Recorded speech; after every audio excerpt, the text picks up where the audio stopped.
When you think about horror icons, you may think of characters like Michael Myers, the Invisible Man, maybe even the Headless Horseman, I don't know. But out of all the spooky characters, there is one that is the scariest of them all, Casper the Ghost. Hello.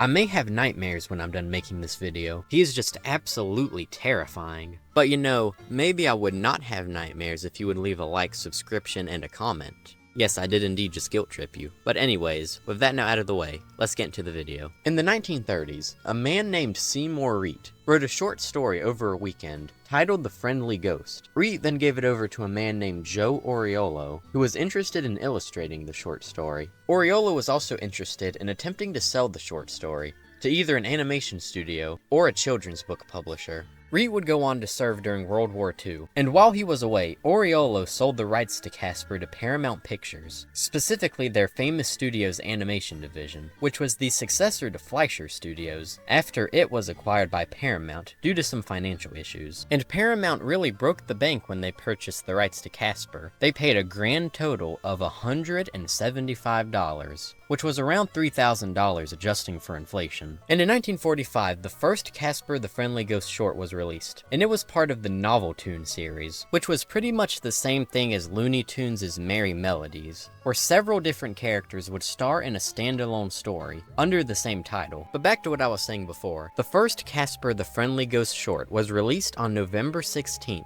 1945, and was produced by Paramount's famous studios. The short was titled The Friendly Ghost, which was the name for the original children's book the character originated from, and the short's plot was also directly taken from the book. In his first animated appearance, Casper was voiced by Cecil Roy. The short's plot has Casper traveling around in search of a friend. At first, he attempts to befriend a bunch of animals, but they're all kinda freaked out by him due to him being a ghost. So after he realizes all the animals are afraid of him and do not want to be his friend, he does what any rational person would do, or ghost I guess in this case. He sits on the train tracks and waits for a train to come by and hit him. I guess that would make him double dead? I don't know how that really works. But this fails because he's a ghost and the train just passes right through him. Then these two little children show up to Casper and befriend him, because surprisingly they're not afraid of him. Then the children take Casper home with them, but uh-oh, their mother is afraid of Casper. So Casper becomes depressed again. Better keep him away from the train tracks. But on his way out the door, Casper accidentally scares away this dude who is asking for the mother's mortgage.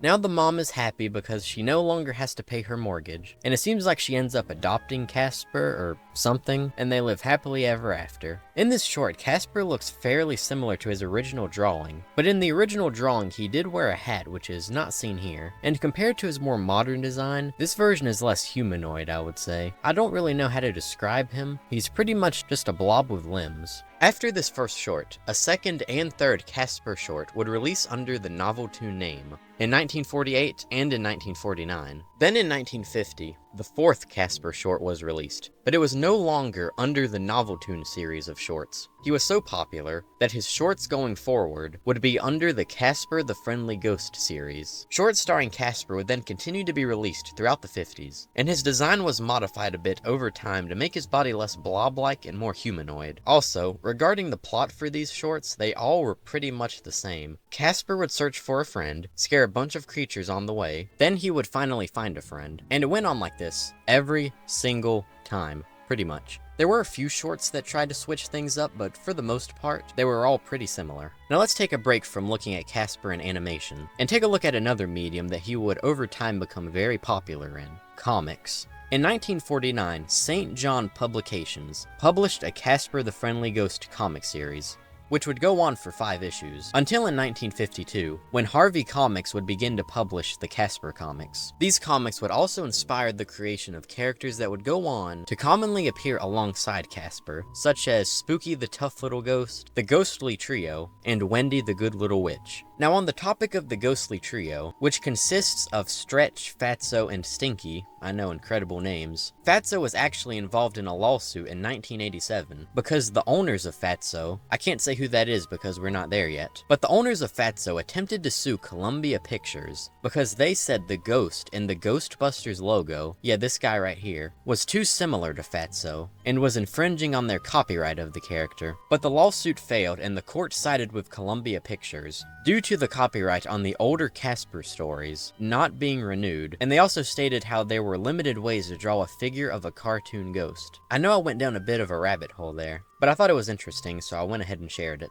So I was being sort of mysterious earlier by not saying who the owner of Fatso was, so let's get to that part now. In 1958, Harvey Comics, the publisher of the Casper comics, bought some of the shorts and character rights from famous studios, and this included Casper, so Paramount no longer owned him. Next, we'll take a look at Casper's first major appearance in a television series, which was in Maddie's Fun Day Funnies, which aired on ABC from 1959 to 1961, and consisted of several famous studios' cartoon shorts, combined together to fit in a half-hour time slot, which of course included the original Casper shorts. The only difference in the shorts was their opening titles included the Harvey Toon name, due to Harvey Comics purchasing them, as I said before. In 1963, Casper got his very own animated series, and this time it actually included new material. Wow. Specifically, it included 26 new cartoons. The show was also one of the earliest examples of a Saturday morning cartoon.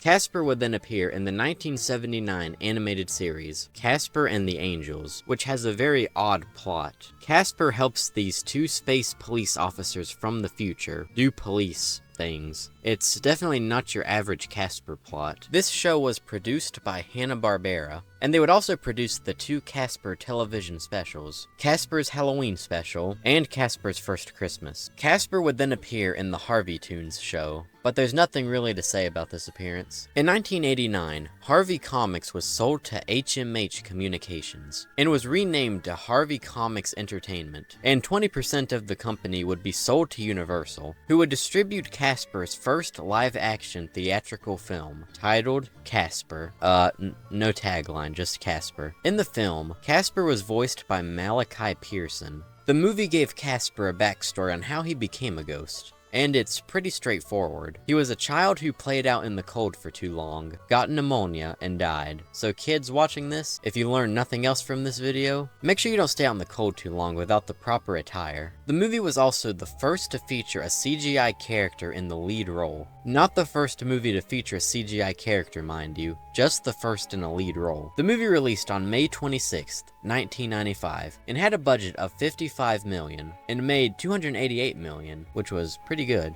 A sequel to the film was planned, but some issues arose during its production, so the sequel film was cancelled. But there was an animated television series titled The Spooktacular New Adventures of Casper, which served as a sequel series to the film, and it ran for 52 episodes, from 1996 to 1998. Then in 1997, HMH Communications sold its rights to the Harvey Comics properties to Classic Media, which is owned by Comcast, the parent company of Universal, which is who owns Casper today. There were also some direct-to-DVD Casper films. These include Casper, A Spirited Beginning, Casper Meets Wendy, and Casper's Haunted Christmas. There was also a 2006 animated television film titled Casper's Scare School, which spawned a television series with the same name. Now, best I can tell, Casper's most recent noteworthy appearance was in the animated series Harvey Street Kids, which was a show that included several of the characters from Harvey Comics, and that of course included Casper. This show gave Casper's design a more modernized look, which was probably his most drastic design change in a while. Casper has also made a handful of video game appearances. I'm not going to give a deep dive into them because they